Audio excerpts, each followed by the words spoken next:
Today, I want to talk about thinking in the language we are learning. Comes up all the time. How do I get to where I can think in the language I'm learning?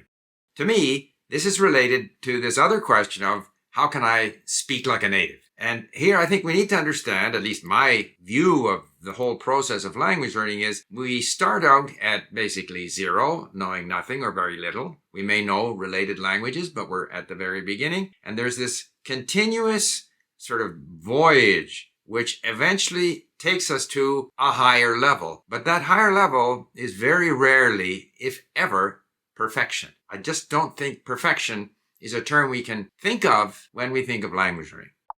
If we come to this question of thinking in the language, so even languages that I speak very well, in, say, in my own case, in Japanese, in French, there are always times when I will translate from English. I may not do that for the longest time. I might feel very comfortable in the language, but there will inevitably come some point where I am actually using a structure or a word that I've reached into my brain for in English, and I translate it into the language. It's a continuum. So as we're getting better and better in the language, there are moments when we hear something, it's instant meaning.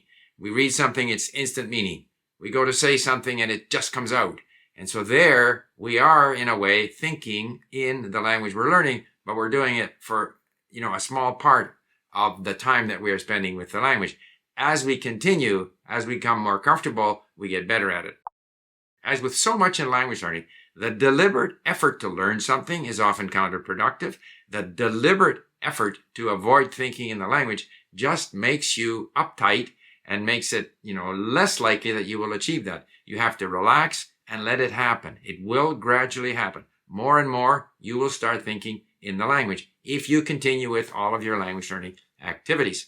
And I think this concept of thinking in the language is related to sort of speaking like a native. I have said before, I don't think we can achieve 100%, sounding like a native. There will always be something that betrays you as not a speaker of that language, but you can become very, very good. And in this whole issue of this sort of continuum where we start in the language and you get better and better, it brings up these two terms that I see very often from linguists. One is interlanguage and the other is fossilization.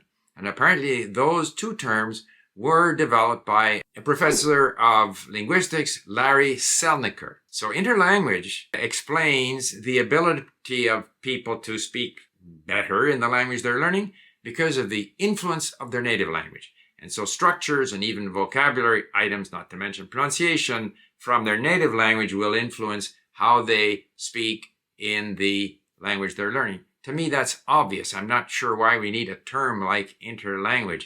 Native speakers of certain languages will tend to make the same kinds of mistakes that reflect patterns and structures in their own language. They don't all do that. Some do, some don't. But to some extent, these patterns are reflective of the native language of the speaker. That's normal. We use what we know and what we're comfortable using, and we apply that to the things that we're learning. It's even suggested that learners might speak or produce the language better in a classroom drill setting, but then in a casual conversation, they revert back to interlanguage. But that to me is normal because you can have a structured environment in a classroom. You can have the impression that something's been taught, but once you revert, say, a couple of days later when you're in a normal situation and possibly a stressful situation, then that deliberate learning may not help you that much, although it probably does contribute to gradually getting better in the language.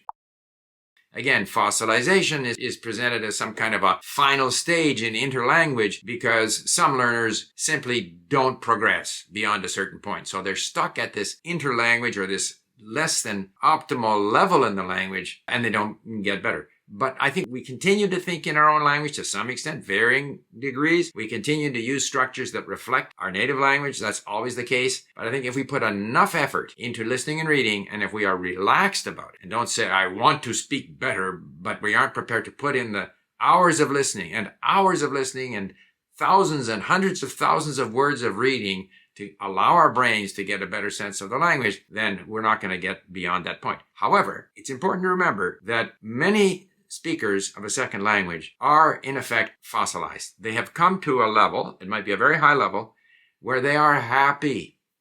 And I'm this way in a number of languages that I speak. Good enough. I can communicate. I understand. People understand me. I'm good. I'm happy. It's even suggested in one of these papers that to some extent the interlanguage may be an expression of identity. I think that's unlikely. However, I've mentioned this before, even my father, who spoke English very, very well, had larger vocabulary than I did. I think at some level it bothered him that English spelling was so inconsistent. And therefore he would pronounce English words as if they were written in Czech. So, as I've said, Bank of Nova Scotia was Scotia, Nova Scotia.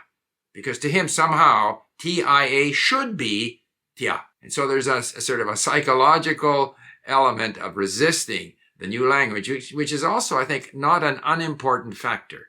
But my father thought in the language. I'm 100% sure he thought in English, but he didn't speak like a native. So it's possible to get to a level where we think in the language, where it's instant meaning, we express ourselves not necessarily like a native, but without thinking about it. So we are thinking that we're in the language, but our utterances are not 100% native-like. All of these things, to my mind, are part of language learning, of communicating, of the fact that we cannot expect perfection in language learning, and we shouldn't beat ourselves up if we don't yet feel that we think in the language as well as we would like, or we aren't as fluent as we would like.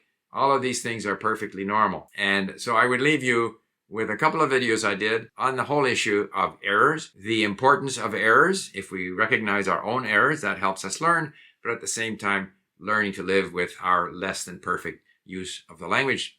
Bye for now.